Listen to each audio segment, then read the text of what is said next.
Okay, folks, good afternoon from Alice Springs, Central Australia. This is episode 1080. That's right, 1080. It's Blind Magic in Alice Springs. And yes, I am in Alice Springs.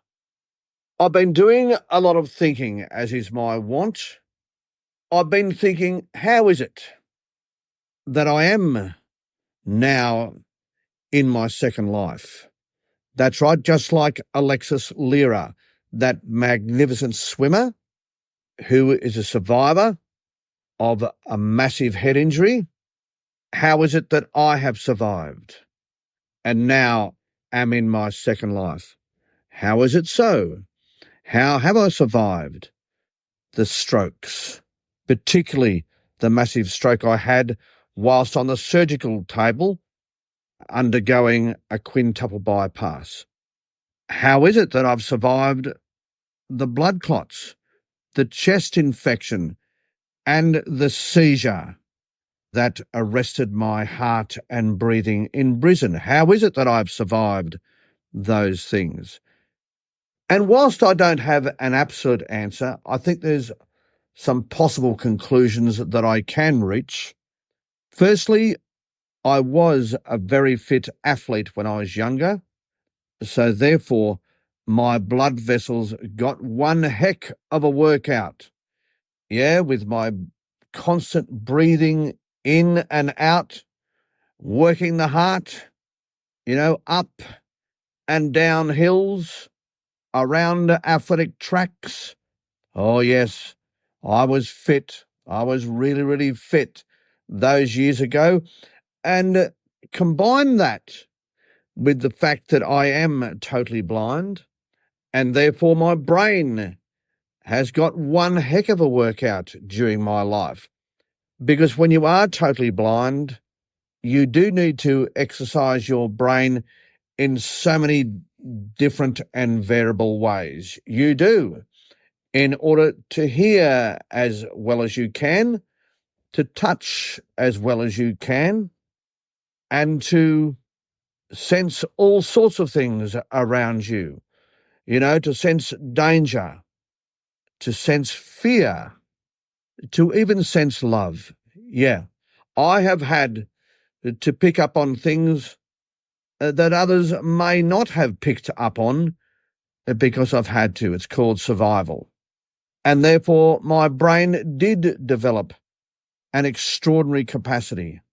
Yeah, using neuroplasticity, my brain has had to be flexible and strong and very, very capable. And maybe that is what ultimately has led to my survival from all of the things that have occurred over the past couple of years. The one thing I can say is even my neurologist is amazed. How is it that I could have had this massive stroke whilst I was on the table that has affected the frontal lobe of my brain? That's where it occurred. And yet I have retained so much of my verbal skills, so much of my sensory skills.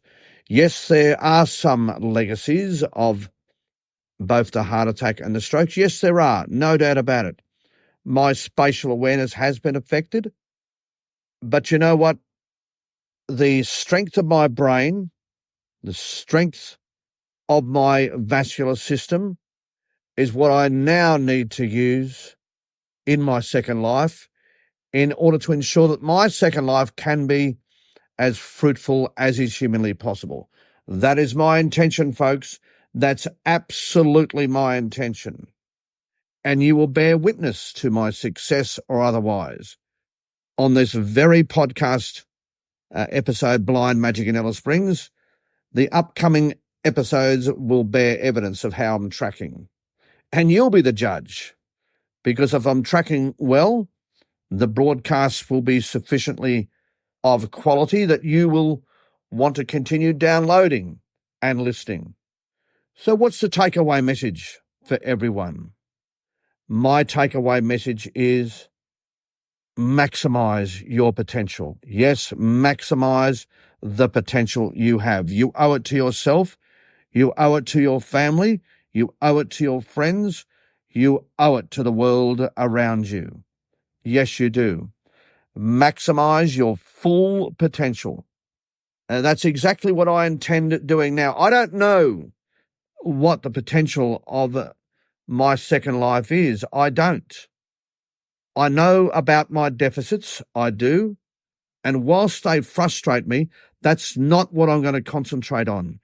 I'm going to concentrate on the things I still have, and therefore the things I can still achieve. That is exactly what I'm going to zero in on, and utilizing the brain's magnificent neuroplasticity, the world is my oyster.